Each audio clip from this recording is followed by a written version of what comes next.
Okay, so another example. So we're going to find the GCMF, or what we call the greatest common monomial factor of 21x cubed, 9x squared, and 15x. So first, we need to identify the GCF of the constant. Yung mga number muna. Okay, we have 21, we have 9, and 15. So first, focus muna tayo kay 21. Okay, give me a factor of 21. Anyone? So when we say factor, mag-iisip tayo ng dalawang number na pag pinag-multiply natin, 21 ang lalabas. Okay, Iho. Very good. We have 7 times 3. Ano pa? Iha? Very good. 21 times 1. Meron pa ba? Okay, kung wala na after that, the second step is list all the factors from least to greatest. Sulat natin siya sa mababa pataas. Ano yung factors na yon?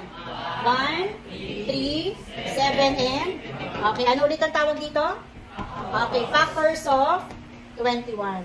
Okay, next, proceed tayo kay 9. Yes, Iho. 3 times 3. Another hand. Ay, Iha. Ikaw na.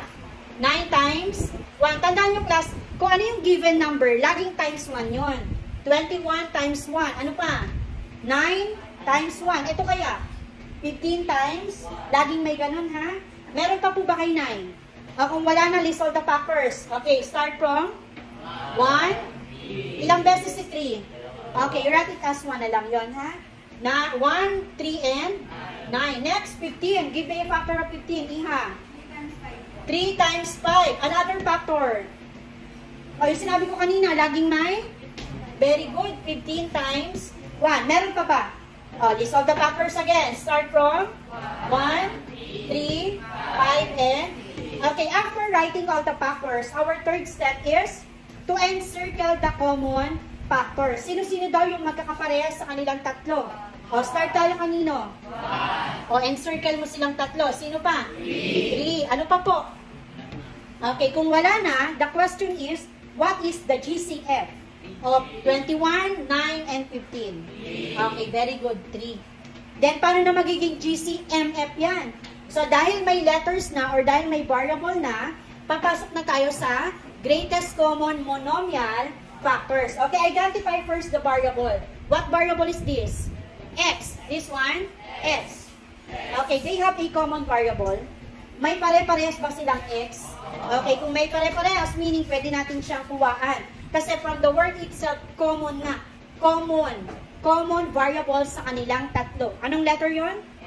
X. So, sulat natin dito. And then, tingnan natin, after writing the variable, get the smallest exponent. O yung pinakamababang exponent ng variable. Anong exponent is this? 3 or cube. This one, squared or 2. And this is imaginary 1. Anong mababa? 3, 2, or 1? Okay, so meaning, ito yung kanyang GCF. Do we need to write 1? Kapag 1, automatic imaginary 1. Therefore, the GCMF is what? 3x. Okay, 3x. Any question?